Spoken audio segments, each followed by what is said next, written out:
Eu apareci? Você tá vendo comentários? Entrou agora. Você ouviu? Você viu Sim. entrando? Assinei. Tá escutando bem o meu áudio? Fala, Ju. Tá legal? Tá legal o áudio?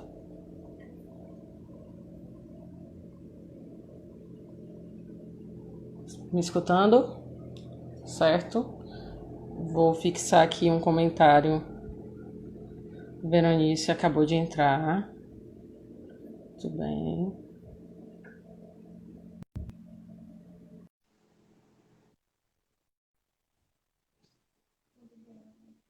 Aguardando Veronice. Oi, Pretinha! Cá, boa noite. Boa noite! Tudo certo? Tudo certo? E com você? Tudo bem. Tá me escutando bem, Vê? Tô sim. Ah, então pronto. Seu áudio também tá ótimo. Tá bom? Vamos deixar todo mundo entrar e a gente já começa, tá Tá certo? bom, tá certo. Lilian Leal entrou aí. Sejam bem-vindas. Boa noite. Vanessa também.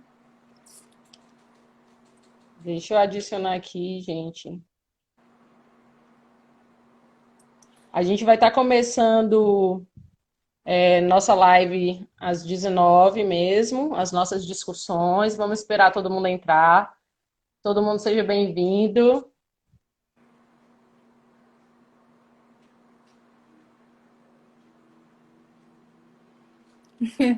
E agora, Vanessa?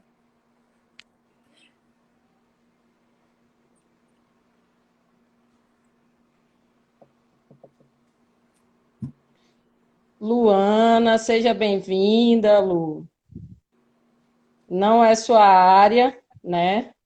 Artes marciais, mas teremos proveito nas discussões de hoje. Paulo entrando, Wagner. Rafael Kezuki, minha Ah, irmã. é sua irmã ali, eu já ia perguntar, viu? É,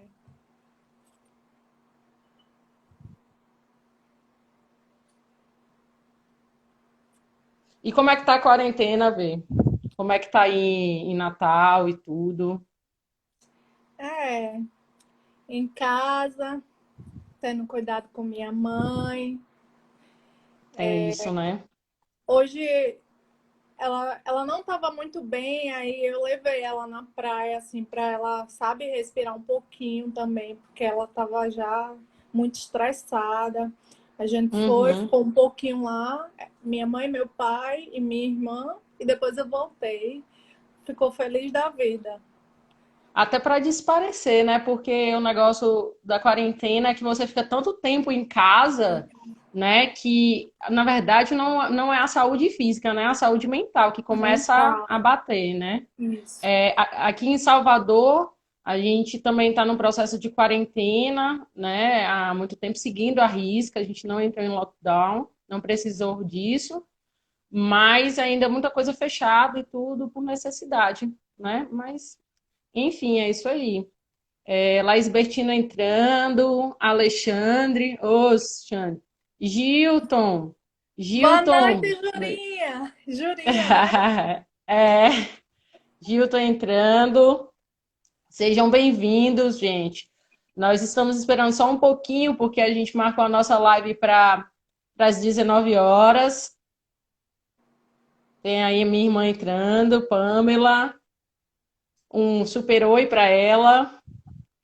Ítalo entrando, colega de trabalho da Escola Parque aqui em Salvador. Tá entrando uma galera Sejam legal também. bem-vindos. Muito legal, gente. Alguns alunos, ô César. E aí a gente vai abordar um pouquinho, gente, sobre o protagonismo feminino nas artes marciais. A gente vai ter a Veronice hoje, que é atleta de judô, de jiu-jitsu também, né, Vê? Entrou aí nessa seara do jiu-jitsu. Nós teremos também outras participantes que já trabalham com capoeira numa perspectiva diferente, Teremos participantes que são kodanshas. Para quem não conhece quem é kodansha, é que tem uma alta graduação no judô, né? Nós costumamos chamar de Shihan. Então, a gente vai ter a Sensei Cristiane. Teremos também Nádia, que ela faz parte, é presidente da Comissão Master aqui da Bahia. Então, é uma mulher que está à frente da Comissão Master.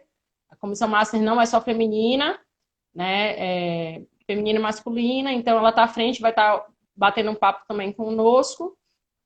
Então, sempre nessa inserção de como é a mulher, como é que ela atua nessas diversas modalidades, né? Quais os desafios, se existe alguma vantagem, que eu acho que não, creio que não. Então, a gente vai estar discutindo um pouco sobre isso, tá? Lili está entrando, seja bem-vinda, Lili. Né? Legal, todo mundo. Estou vendo gente de Fortaleza, de Natal, Bahia, bem legal, tá? Sejam super bem-vindos. Então, a gente está com a nossa convidada hoje, que é a Veronice Chagas, vou chamar assim formalmente, só elucidando. A Veronice, Luana entrou aí, Veronice, com muitas perguntas para você, segundo ela. Dai também presente. Oi, Lu. Sejam bem-vindas. E aí, a Veronice, ela é tricampeã brasileira de judô. Você me corrige se eu esquecer alguma coisa, porque é muita coisa, Verô. Então, é tricampeã brasileira de judô, foi integrante da seleção brasileira de judô adulto, sênior, foi integrante também da seleção brasileira de judô universitária, né? É faixa preta, segundo Dan Judô, faixa roxa de jiu-jitsu, né? Tem diversos outros títulos, eu só disse alguns dos principais, e vai estar aqui, nós temos a grata felicidade de recebê-la aqui para contar um pouquinho da sua história, né? Verô, na verdade, eu queria entender um pouquinho como é que foi o seu início, né, no judô. Todos nós temos as histórias para contar, por exemplo, no meu caso, eu entrei no judô porque não tinha vaga no balé, né? Graças a Deus que não teve vaga no balé, né? Que me perdoem as bailarinas, mas eu cheguei, não tinha vaga no balé e eu precisava, segundo a minha mãe, dissipar energia, né? Para que não ficasse em casa. E na época meu irmão tinha feito judô lá em Fortaleza com o Shihan Milton Moreira e eu observava muito. Então o nosso combinado foi o seguinte: ó, você fica no judô por enquanto. E quando surgir vaga, quando tiver alguma coisa, você vai para o balé. Combinado, combinado. E de vez em quando surgir uma vaga, nunca mais. Então, conta aí pra gente como é que funcionou isso para você. Conta a sua história aí um pouquinho. Foi parecida com a sua. Juntou eu e algumas amigas. E, na época, abri um centro de treinamento que tinha vários esportes. E a gente foi para treinar basquete. Quando chegou lá, não tinha vaga. E aí optamos para treinar judô. E eu me encontrei, né? Eu sempre fui muito forte, tive muita força. Às vezes até minhas amigas reclamavam, porque eu ainda não sabia dosar a força. E aí, às vezes eu treinava mais com os meninos, porque eu conseguia fazer muita força. Então, com as meninas, elas não gostavam muito. E aí, pronto. Te excluíam. Faziam um bullying coletivo. Não queriam fazer randori comigo. Também, porque eu também não tinha noção ainda, né? De como treinar, do momento de fazer força, eu não sabia ainda. Então, depois que eu aprendi, aí ficou diferente, né? Ficou diferente para você, deu para treinar, né, Verô? Sim, todo mundo queria treinar comigo, inclusive você, né? Brincando, mas assim eu continuei sentindo a força, viu, Vê? As coisas mudaram, mas eu continuei sentindo a força. É porque a força já vem, né? Não tem como desassociar também, né? Isso, mas que eu aprendi a treinar, né? E aí conseguia fazer a força na hora exata. E foi isso. E a gente ficou, eu me encontrei, me identifiquei bastante. e passei muito tempo treinando na época era o Sensei Ivan, no Kaique Esportivo. E depois eu mudei para treinar, fui treinar com o Carlos Félix, e com ele eu consegui desenvolver muito. Já no meu primeiro brasileiro, que foi pré-juvenil, eu fiquei em terceiro lugar, e esse título para mim foi muito marcante, porque eu disse, eu criança não entendia muito, não sabia a proporção, e já cheguei numa competição, fazia pouco tempo que eu treinava, né? E fui lá e consegui ficar em terceiro lugar. Lutei bem, muito bem. Por pouco eu não consegui disputar aí o ouro. E aí, pronto. Quando eu cheguei naquela competição, eu disse, realmente eu tenho futuro nesse Isso é esporte. para mim, né? E eu gosto muito e é para mim.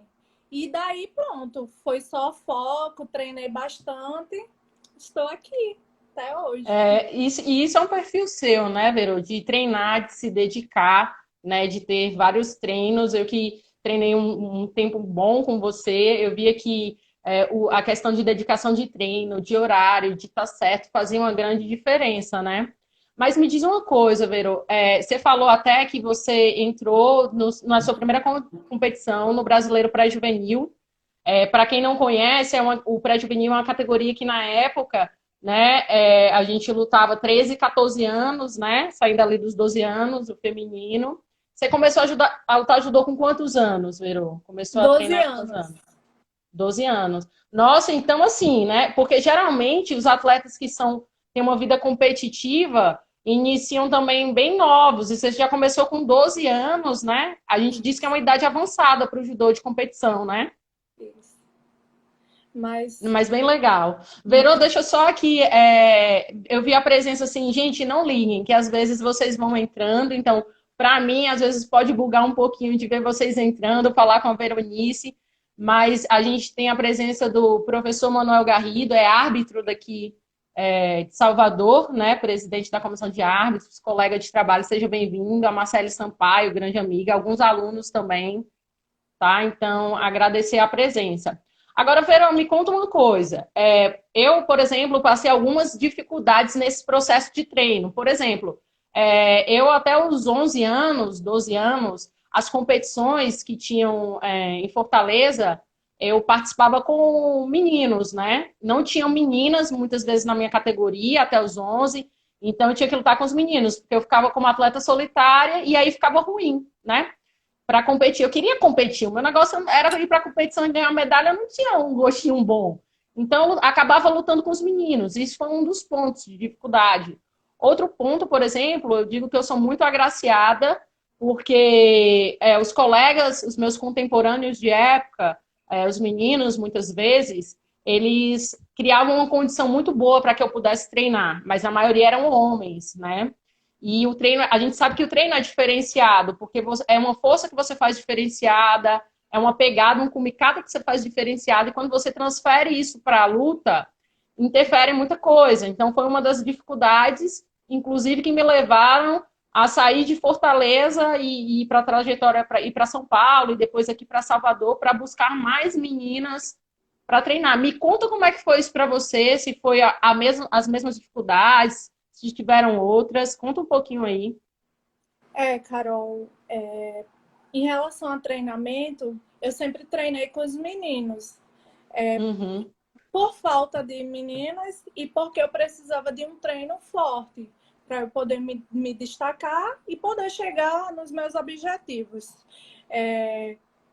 Dificilmente tinha menina assim que eu conseguisse fazer meu treino mesmo com as meninas, não conseguia. E aí eu tinha que treinar mesmo.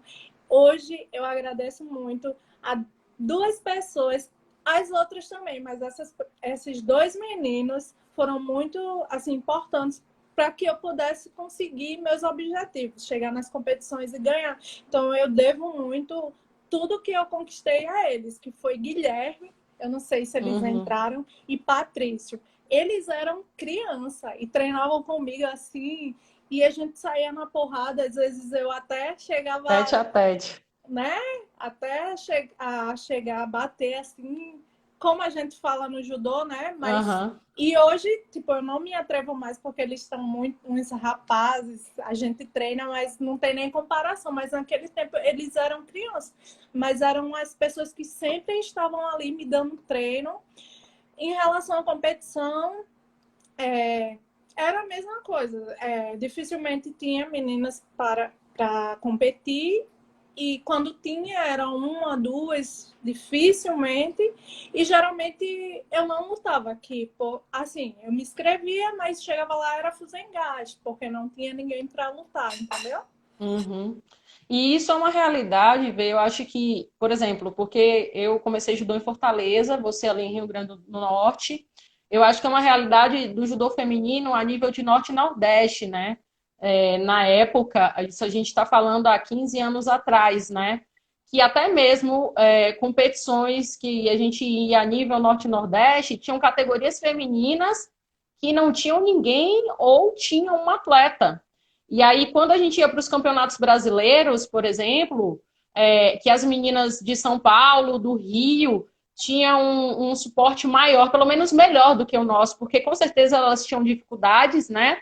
Mas elas tinham mais volume de treino, que é o que a gente chama de volume de treino. Meninas diferentes para fazer com micata, né? E nós não tínhamos. E quando a gente chegava lá, eu lembro que teve os primeiros brasileiros também, que era o pré-juvenil e o juvenil, jogos da juventude, que agora são os jogos escolares. Eu lembro que eu sofria porque era para se fazer 6 lutas e a gente só se acostumava dentro do nosso estado a fazer uma, duas, e olhe lá, né? Isso. Funcionava a mesma coisa lá, né? Sim, sim, essa dificuldade não era só sua, assim. Acho que já do pessoal, assim, das meninas do Nordeste, né? Que tem essa dificuldade de manter uma regularidade de competição. Você luta uma vez e aí demora muito e quando vai de novo não tem atleta e assim vai. Então, o diferencial eu acredito que tem que ser feito no treino, só que não é igual, né? Uhum.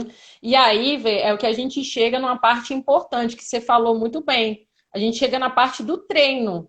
Porque o que acontecia, né? Hoje a gente vê uma realidade que já está melhor, mas a gente via nos treinos que os treinos são os mesmos, isso se tratando de competição.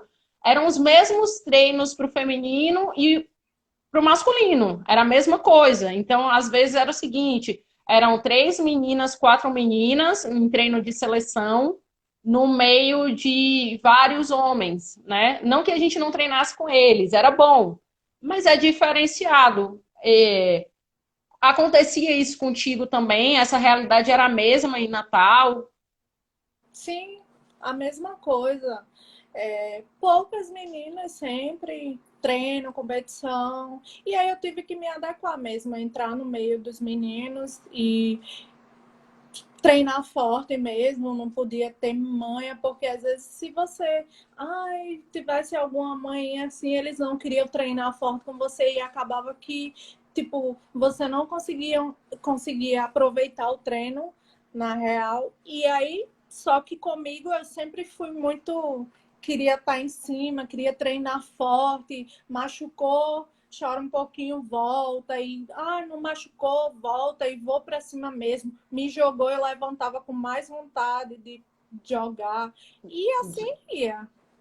Agora você acha, Vê, por exemplo, que nesse caso, isso é um perfil muito seu, né? De sempre se sentir, por exemplo, estimulada a passar pelos seus obstáculos. Mas você acha que também foi um fator que condicionava as meninas a deixarem de praticar judô, a não seguirem em frente, esse universo, porque a gente sabe que está melhor hoje em dia, mas diziam-se até que era um universo mais masculino, o judô, né, nos dojos. Você acha que foi um empecilho também de algumas meninas não continuarem? Você observou isso? Sim, com certeza, porque às vezes algumas meninas não se sentiam à vontade de treinar com os meninos também, porque, como a gente já falou, não é igual. Você treinar com a Uhum. menina é totalmente diferente. E tem as meninas que não conseguiam alcançar o ritmo de luta. E aí, pronto, de treino também, não conseguia. E aí acabava se desestimulando nas competições também, por não ter ninguém para lutar. Eu acredito que, tipo assim, a gente queria muito estar ali, tinha um objetivo grande e nada, pelo menos eu pensei assim, e nada, tudo isso para mim, eu pensava em um plano B. Ah, isso não tá legal, era para ser de outra forma, mas só tem isso, então vamos encarar a realidade. Só que é complicado para outras pessoas pensar dessa forma, né? E aí acaba desistindo. É o que eu chamo, Vê, de resistência feminina, né? De a gente persistir. Porque é como se a gente estivesse num universo que diziam que é masculino. Por que que eu falo que diziam? Porque, na verdade, é um universo que seria para todos. O judô é para todos, né? Mas é uma barreira que a gente quebra sendo resistente e persistente, né? Então, isso é muito importante. Vê, deixa eu só também agradecer algumas pessoas, até da minha família aqui, que estão entrando, primos, tios também. Se você identificar, também pode citar a presença, tá? Sejam bem-vindos, Davi e Neuza, tá? E aí, assim, Vê, isso é uma prova de resistência, porque eu tenho certeza que a sua persistência no dojo com certeza abriu espaços e caminho para outras meninas que vieram no Rio Grande do Norte depois de você. Assim como a gente também se aproveitou de outros caminhos que foram abertos por pessoas e mulheres que vieram antes de nós, né? Porque, por exemplo, eu comecei a treinar judô em 93 e o judô feminino realmente só competiu de maneira efetiva nas Olimpíadas em 92, porque em 88 tinha sido só uma apresentação, né? Não era competição, como a gente diz no Ceará, valendo. Então, a gente estava num processo muito delicado ali, ano de 90, 2000, então acho que você abriu muitas portas para as meninas que vieram por aí. Agora, me conta uma coisa, Vê. A gente sabe que o corpo feminino completamente diferente, tem uma essência diferente, né? E assim, existe uma coisa muito delicada e que eu realmente ficava muito irritada na época que eu treinava, que a gente entrava no ciclo menstrual, né? E tinha muita gente que falava, eu ouvi já de pessoas dentro do dojo, ainda bem que não eram colegas de mesmo clube, nem academia, mas dizendo que era besteira, né? Que esse processo pré-menstruação era besteira. Eu ouvi até que cólica era besteira, e na minha cabeça eu pensava assim, besteira porque não é no seu corpo, mas no meu corpo, na minha intimidade, não é besteira, porque eu sofro com isso. Eu lembro que algumas vezes, por exemplo, eu fui para pesagem, perdia peso ainda na época, faz tempo, hein, Vê? Ainda é época de 5,7, 5,2. Para quem não sabe, eu lutei os 70, terminei os 70, mas lutei 5,2, só a titela. Eu perdia muito peso.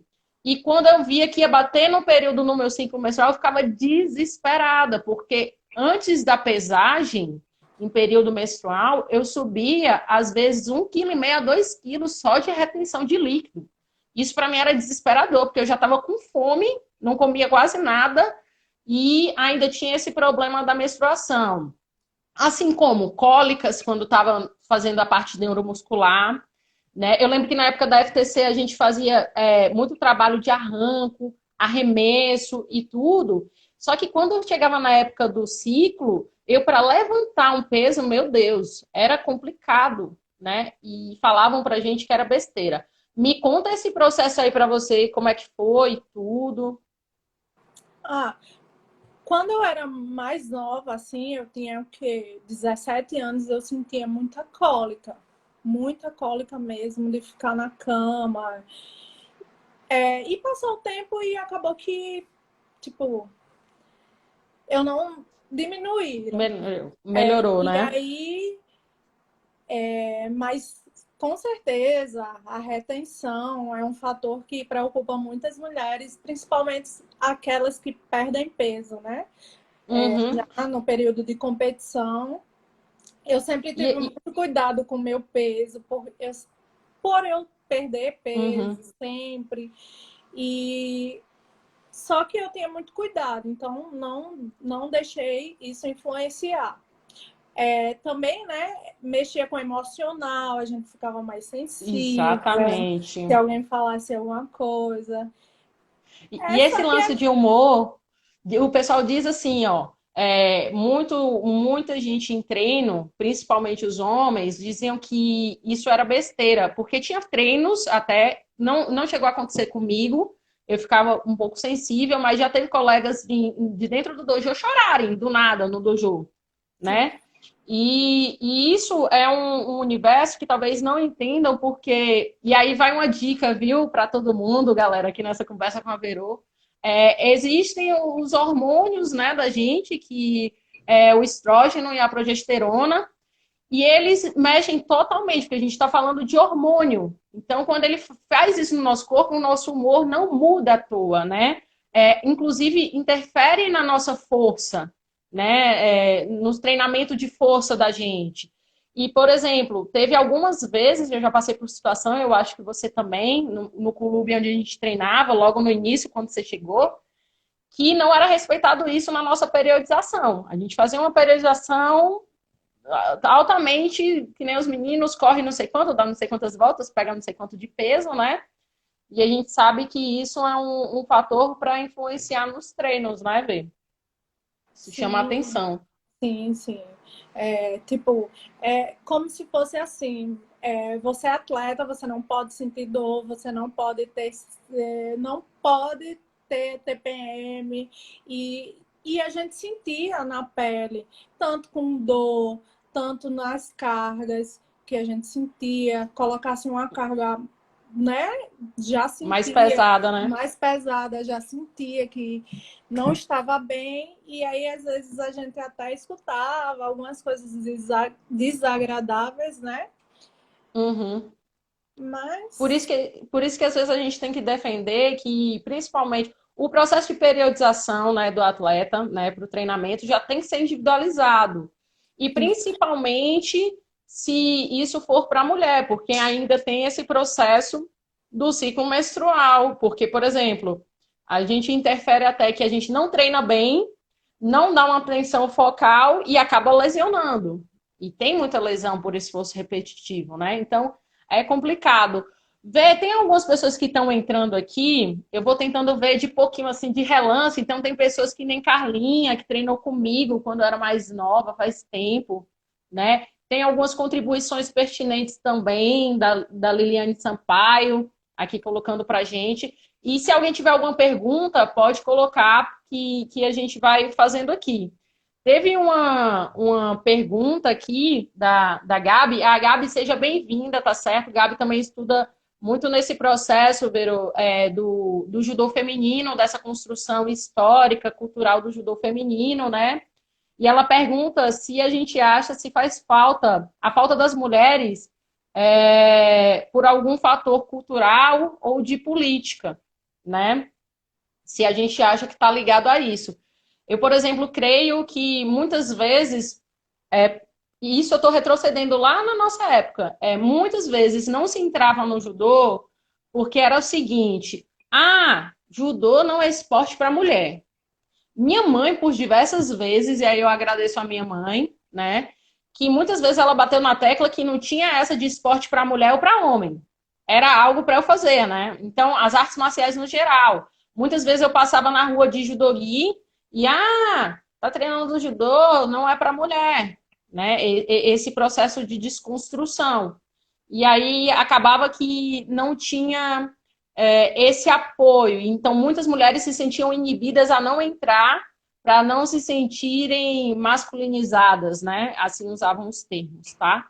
Fala para você. Antes, deixa eu agradecer aqui a presença da Sensei Cristiane Carvalho. Ela é a nossa primeira Kodansha aqui do estado da Bahia. Recebeu essa titulação agora em março. Muito feliz, Sensei Cris. Vai estar aqui com a gente na próxima live. Ela entrou aqui.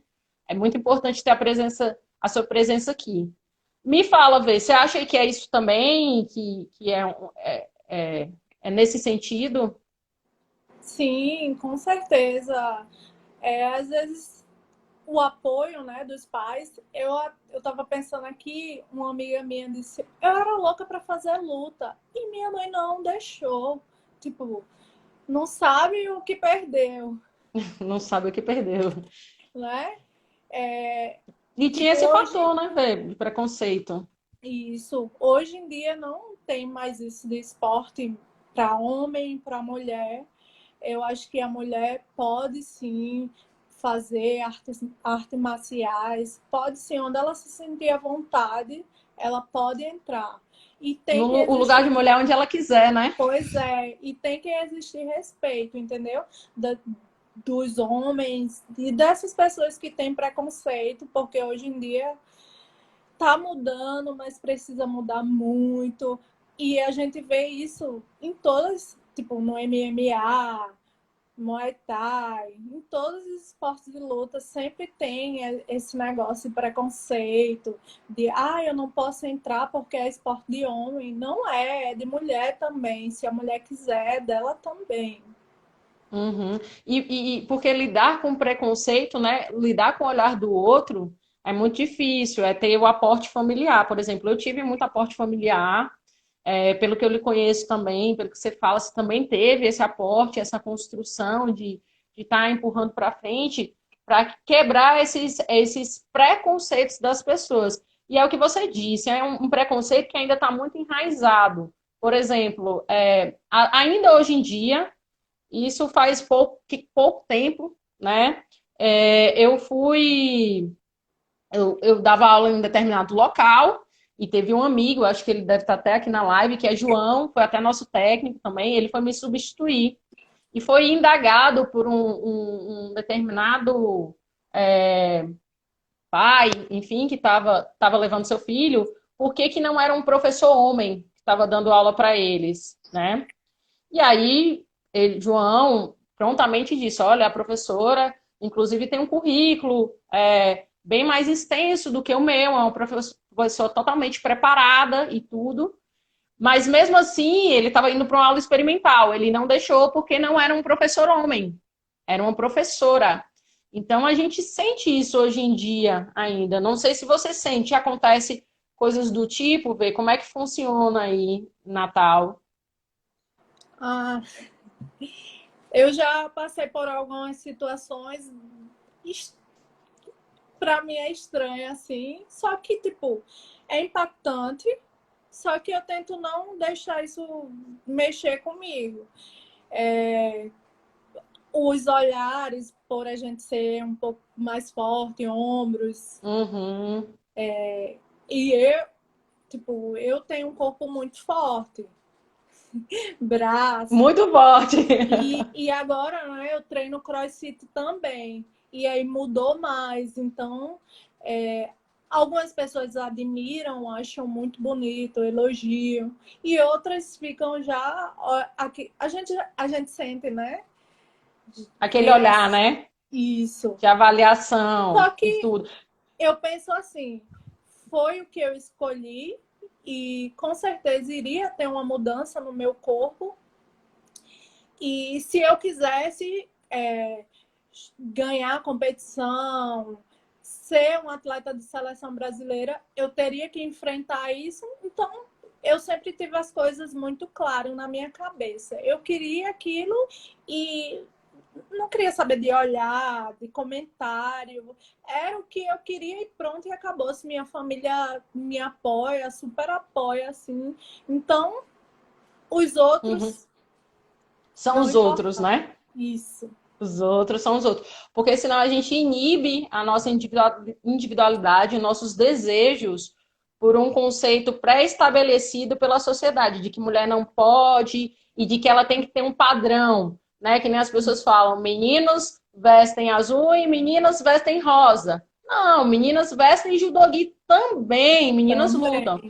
Também, E isso é um também. processo mesmo. E Porque, eu acho que assim, essa é a minha melhor roupa, o judogi. ah, boa, Vero. Essa é a nossa melhor roupa, né? Onde a gente se sente à vontade.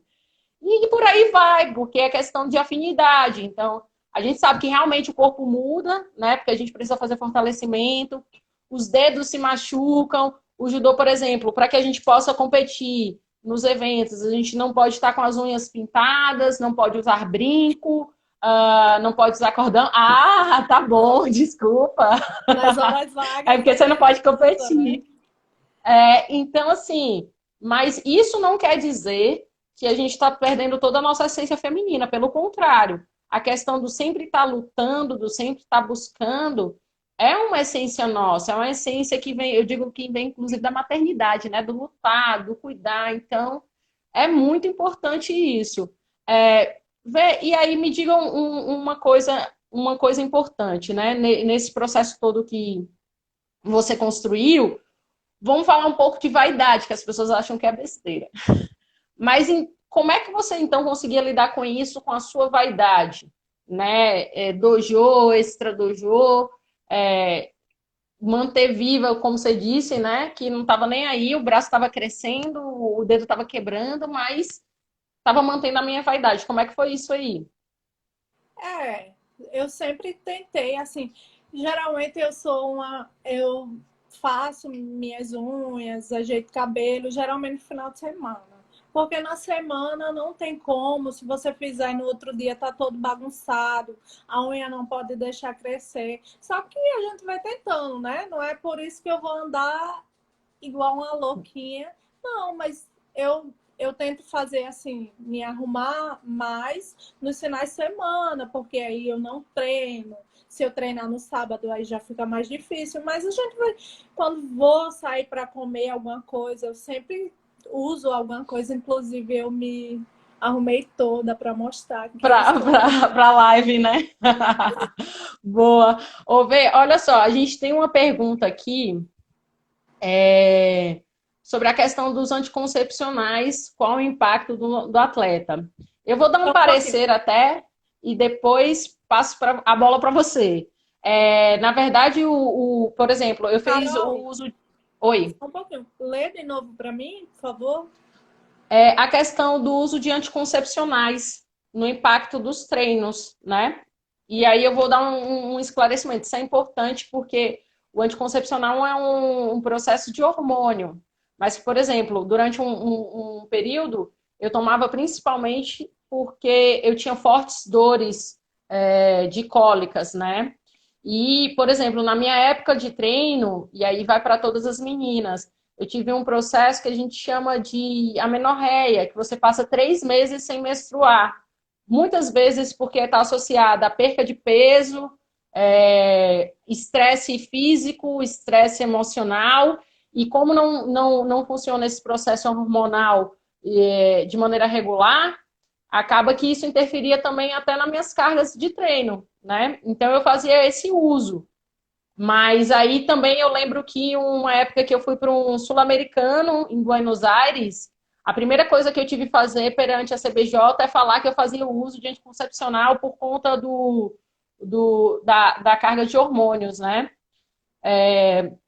Para mim funcionou assim e depois que ficou regularizada, inclusive, eu tive que ter um maior cuidado com a minha perca de peso. E aí também foi um dos motivos de subir de peso, de categoria, porque não estava fazendo um efeito positivo ao meu corpo. Para você ver, você chegou a fazer o uso, isso melhorou, piorou seu treino, como é que funcionou? Sim, fiz uso, né? E me ajudou. Me ajudou, eu consegui encontrar um anticoncepcional que não subisse tanto o meu peso, e aí diminuiu as dores e o fluxo também, né? Diminuiu Uhum. bastante. Então, para mim, eu vi como um ponto positivo, assim. Lógico, fui para ginecologista, todo o cuidado, né, que deve ter, não é Uhum. qualquer um que a gente pode tomar. E para mim deu super certo.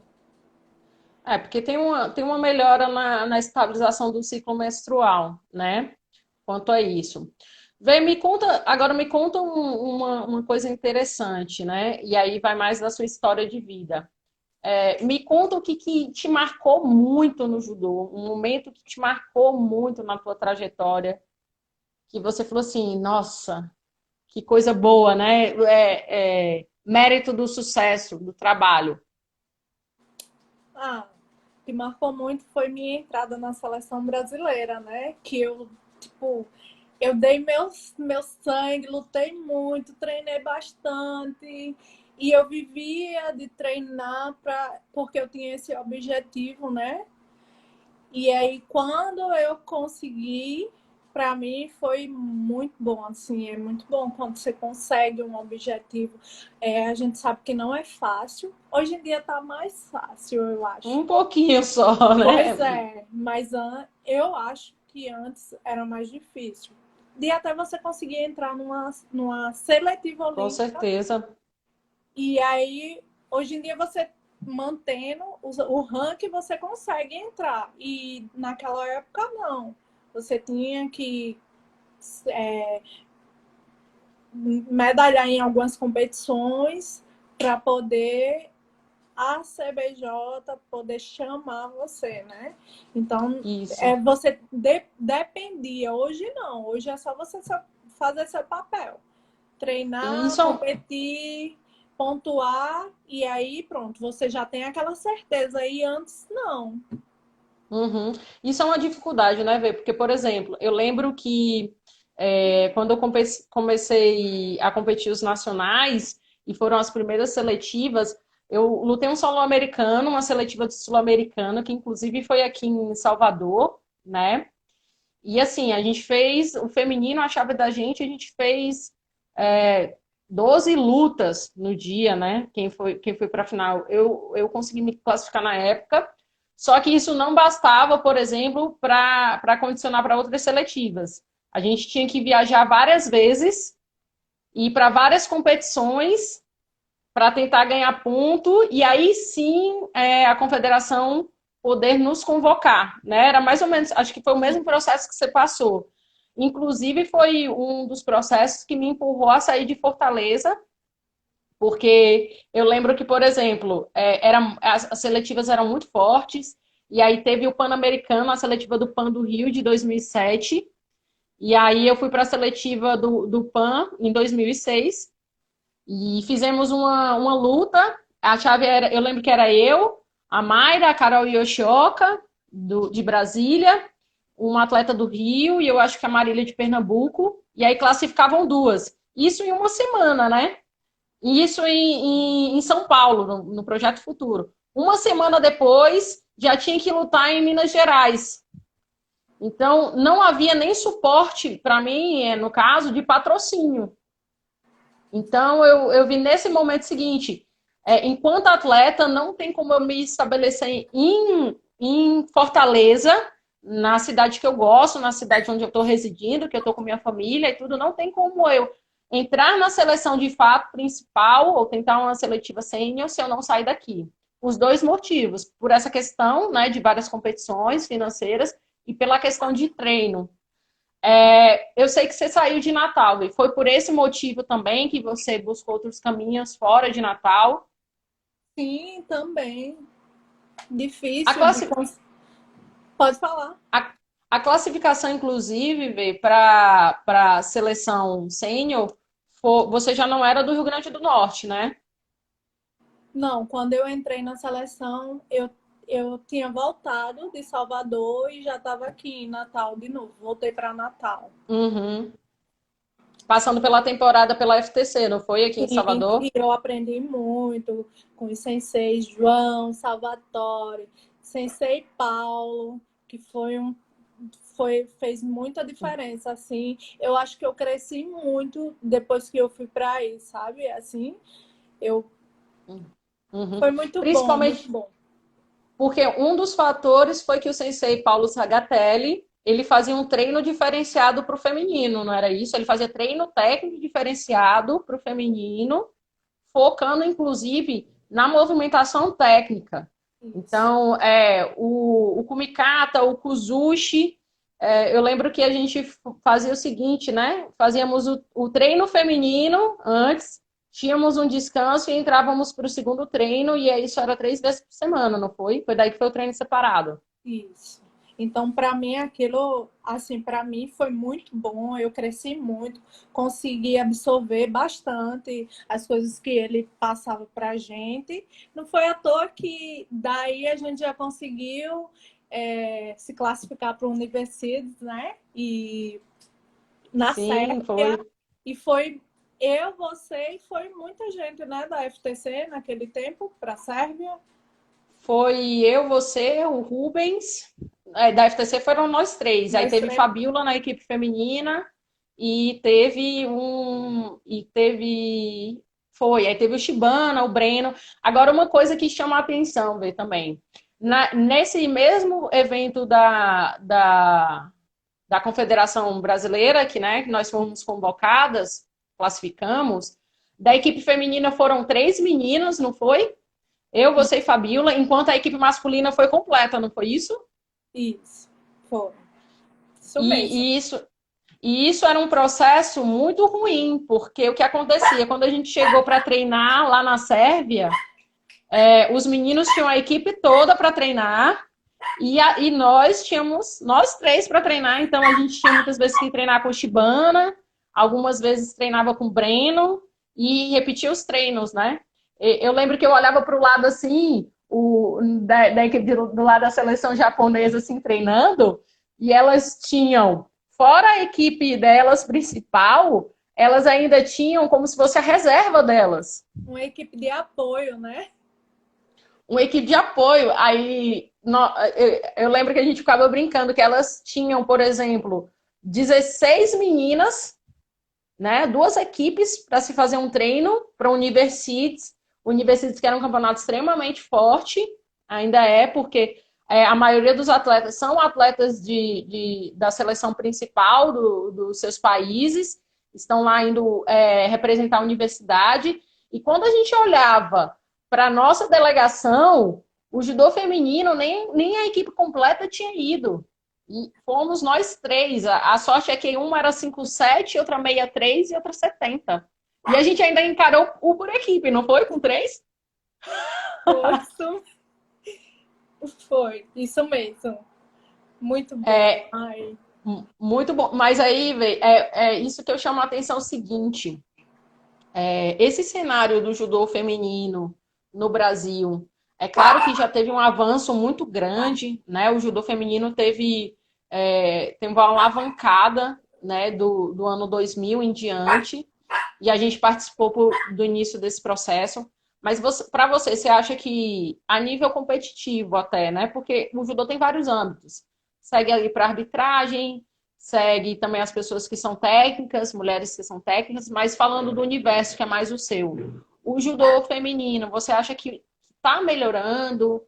Quais os aspectos que se pode melhorar? Isso se tratando de Brasil e de Natal, né? sim. Eu acho que o número de meninas aumentou.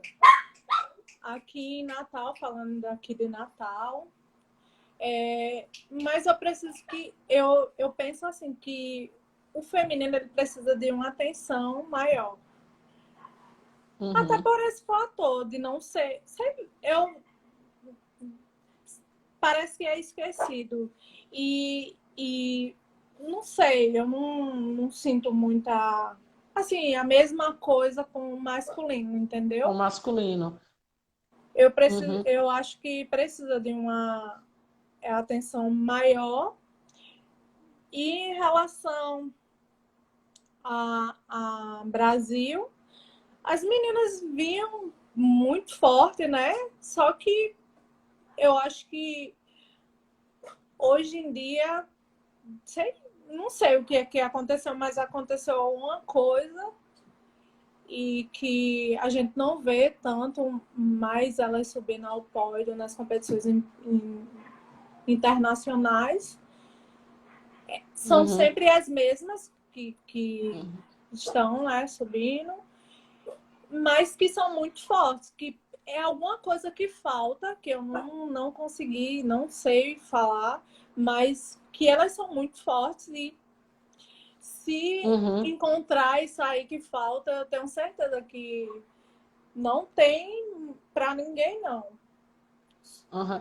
É porque aquela história também, né? Se a gente fala do judô feminino, por exemplo, eu escutei muito também do processo de diminuir, né, as nossas conquistas. Por exemplo, conquistava um título, título brasileiro, sul-americano. Eu ouvia muito a frase seguinte: porque é feminino, porque é mulher. Não, porque se fosse o homem. E na minha cabeça é o seguinte, não difere, porque existem dificuldades e particularidades em cada gênero. E Isso. o questionamento era, mas é porque na minha chave tiveram 30 e na sua chave só tiveram 8. Mas, na verdade, tiveram 8 porque o fluxo de meninas, né, a É quantidade de menor. meninas treinando é bem menor. E isso impactava, inclusive, com competições fora, né, com competições externas. A gente sentiu isso muito, por exemplo, no próprio Universiades. E olha que o judô já tinha dado um avanço feminino, mas a gente sentiu no Universiades a Isso. quantidade de meninas elas treinando e a gente não tinha esse aparato, isso a nível nacional, né? Isso é muito gritante. Mas eu Eu concordo acho com. Eu Pode acho que falar. precisa ser visto igual masculino. Assim como alguém comentou aqui no futebol, em todas, né? Em todos os esportes sempre tem isso. Inclusive, eu luto também no jiu-jitsu, né? Sou faixa Uhum. roxa e algumas competições, tipo, no jiu-jitsu tem premiação e as premiações não são iguais. Entendeu? Às vezes, tipo, para o masculino tem uma premiação muito boa e para o feminino um troféu, uma medalha, tipo, e não é valorizado. Como que vai crescer dessa forma? E tem que ser visto igual, entendeu? Uhum. Não importa se o número é menor que o masculino, mas tem que ser visto igual. Direitos Com, iguais. com certeza. Até porque se não houver essa condição de propiciar as mulheres a treinarem, nunca vai se chegar a um patamar onde tem um número maior de mulheres treinando. Então, o que tem que haver é um incentivo, né? Só que a gente vê ao mesmo tempo que não existe um grande incentivo, às vezes, pelos próprios órgãos, né, responsáveis pelo esporte, por exemplo, né? De dizer, olha, a gente tem que manter um padrão de equidade, né? De a gente ter aquela condição de entender que mulher e homem precisam de treinos diferentes, mas que eles precisam, ao mesmo tempo, ter a mesma condição para isso. Seja para o treino de competição, seja para o treino de catar, seja para ser árbitro, né? Parar com esse olhar diferenciado, porque é mulher, né?